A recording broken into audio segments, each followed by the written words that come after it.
दोस्तों आज जो मेरी वीडियो है वो है पाकिस्तान का जो स्क्वाड अनाउंस हुआ है एशिया कप के लिए।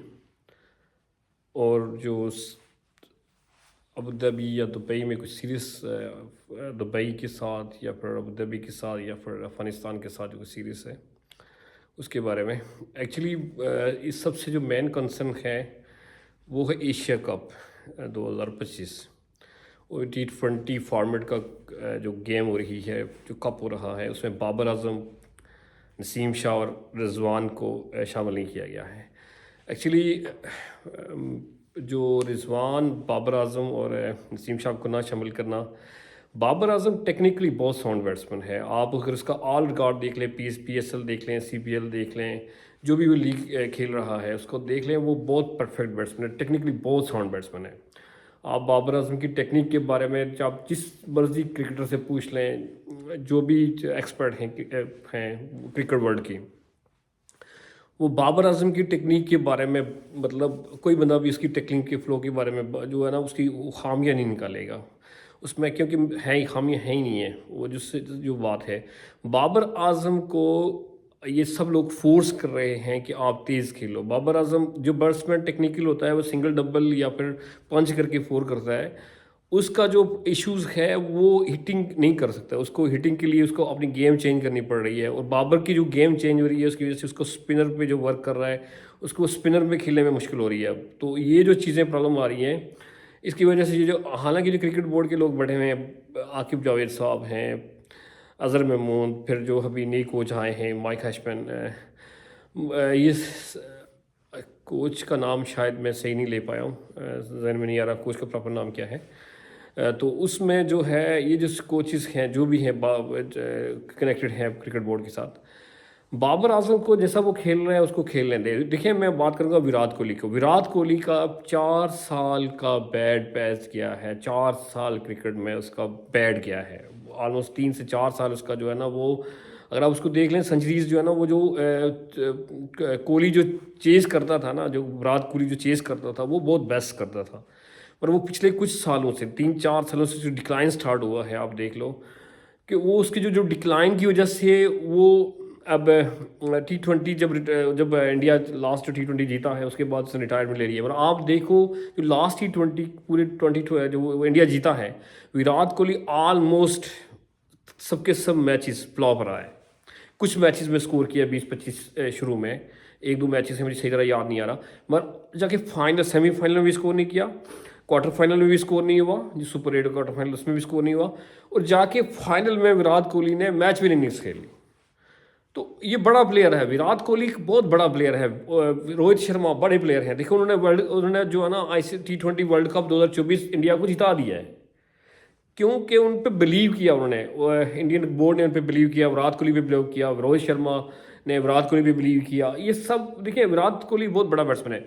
रही बात बाबर की, हम बाबर को और विराट को कंपैरिजन कर रहे हैं, देने दूसरों का कोई कंपैरिजन बनता नहीं है विराट और बाबर का। जो टेक्निकली जो बात सच है, विराट बहुत फिटर है, टेक्निकल भी बहुत साउंड है, बिल्कुल एब्सोल्युटली। कवर ड्राइव की जो बात हो, कवर ड्राइव में एब्सोल्युटली बाबर और विराट का है मुकाबला, उसमें कोई शक नहीं है। बराबर बाबर और विराट, माई भी बाबर जो है विराट से अच्छे कवर ड्राइव खेलता हो, मगर बाकी चीज़ों में विराट बहुत साउंड था। और अभी तो फिर वो सिर्फ वनडे के लिए आ गया है, टेस्ट रिटायरमेंट ले लिया है, बाबर भी रिटायरमेंट खेला है। बाबर थोड़ा यंग भी है विराट से, बाबर अराउंड अबाउट 30 है, विराट 36 या 38 के अराउंड अबाउट है।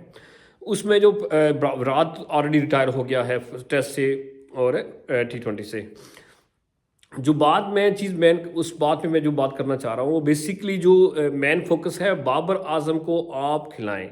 बाबर, अब जब देखिए अभी जो भी हमारा जो करंट एनवायरनमेंट, जो करंट स्क्वाड चल रहा है, उसमें देखिए नंबर, ये जो सब बैट्समैन हैं, टेक्निकली अगर कुछ साउंड है तो जो आगा सलमान है।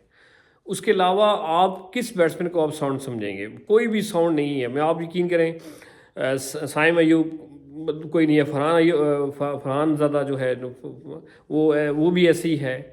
इनका कोई कंपैरिजन नहीं है बाबर आजम साहब। आपको बाबर चाहिए। देखो जहाँ भी ट्रिकी सिचुएशन होगी, थोड़ी सी चीज़ फंसेगी, तो बाबर को आपकी ज़रूरत पड़ेगी। बाबर को आप नहीं निकाल सकते। अब बाबर का दूसरा सबसे बड़ा मसला जो भी लग रहा है, वो व्यूअरशिप का भी है, क्योंकि अभी जो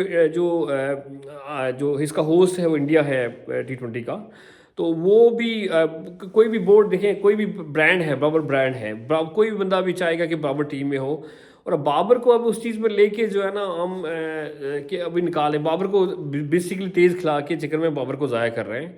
बेटर टू बी बाबर जैसा खेल रहे हैं, उसको ऑन टेक्निक में खेलने दें। अच्छा फिल्टर भी अच्छा है, no bad at all, filter अच्छा है, उसको मौका दें वो, ताकि उस चीज़ को कैरी ऑन कर सके। एक अच्छा बैट्समैन हमें, देखिए जहाँ से मैं क्रिकेट देख रहा हूँ, मुझे अभी तक तो जो सबसे टेक्निकल बैट्समैन नज़र आया वो बाबर आजम है, जहाँ से क्रिकेट मैं देखना शुरू किया। अभी जो हमारे जावेद मियां साहब हैं, हमारी जनरेशन से पहले की जनरेशन में जो चीज़ें देखी है, 96 में थोड़ा सा वर्ल्ड कप जो देखा है, उसमें जो मतलब उसमें जब मियां रिटायर हो रहे थे ऑलमोस्ट।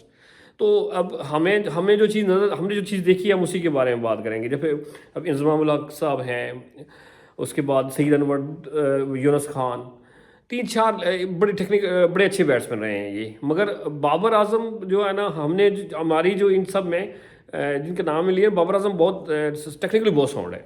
तो उसलिए बाबर को देखें, पूरी को इन सब लोगों को बाबर की बैक करनी चाहिए। देखिए अब ये नहीं होना चाहिए कि आखिर जावेद साहब अपनी दाल रोटी चलाते रहें, अजहर महमूद साहब अपनी दाल रोटी चलाते रहें, ये सब लोग अपनी दाल रोटी चलाते हैं और बाबर के साथ जो है ना वो चीज़ें करते रहें, और सियासत मतलब जो है ना पॉलिटिक्स के चीज़ें करते रहें।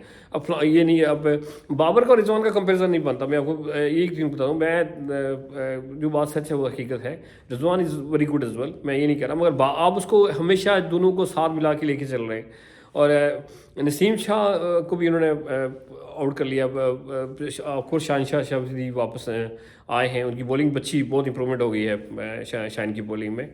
तो वो फॉर बेस्ट जो है ना इनका ये ना हमारे इस एशिया कप के लिए। और एशिया कप में सच बताऊं कि मैं यकीन करें, आप इनके चेहरे देख लें, इनको खुद इस बात पर यकीन नहीं आ रहा कि हम लोग एशिया कप जीत पाएंगे। उनकी स्टेटमेंट देख लें, आप आकिब जावेद की स्टेटमेंट देख लें, आप किसी भी स्टेटमेंट देख लें। देखिए मोहसिन नकवी साहब अच्छा काम कर रहे हैं, उनको स्पेशली उन्होंने कुछ स्टैंड लिए हैं, उसकी वजह से उन्होंने बड़ा अच्छी है। मगर उनको चाहिए कि स्पेशली जो ब्रांड जैसे बाबर एक ब्रांड बन चुका है, उसको डेवलप करके लेके चलें, उसको हौसला दें। देखिए ज़िंदगी क्या 90% गेम आपकी माइंड गेम है, 90% आपकी माइंड गेम है, वहाँ से आपकी गेम होती है। आपने ऑलरेडी उसको 90% उसको गिरा दिया है। जब आप शुरू में ही आप गिर जाते हैं तो उसने क्या स्कोर करना है? आप उसको हौसला दें, जो भी बड़े पीछे बैठे हुए हैं, हौसला दें बाबर को, आप जाओ स्कोर करो, जो है ना एक करें। अभी तो बाबर की क्रिकेट T20 में ख़त्म नहीं हुई है, चाहे जो मर्जी लोग कह लें, बाबर अभी T20 का प्लेयर है। और वो अभी 2 साल बाबर ने 3 साल भी हो सकते हैं कि बाबर ने उसने लेके चलना है। मगर उसमें ये नहीं हो सकता कि आप देखें, देखो वो मैं पहले ही बात कर चुका हूँ कि माइंड गेम है। अगर बाबर को आपने 40% गिरा दिया तो वो 40% स्किल के साथ या 60% स्किल के साथ आप क्या कर पाएंगे? माइंड में आपको तो माइंड गेम है आपका, 90% माइंड और 10-20% स्किल है ना, 30-40% स्किल पे वो चल जाते हैं। हमारे सब प्लेयर आप ये देख लें, जो प्रीवियस प्लेयर्स हैं वो मेंटली स्ट्रांग हैं, बहुत स्ट्रांग हैं और थे भी बहुत स्ट्रांग थे। वो छोटी छोटी चीज़ों से उनको कोई इशू नहीं होता था। पर अभी जो नी लॉट आ रही है, वो जो लॉट है वो मुझे जो है ना मेंटली इतनी स्ट्रांग नहीं लग रही है। तो अब जो है ना best of luck for Pakistan Asia cup.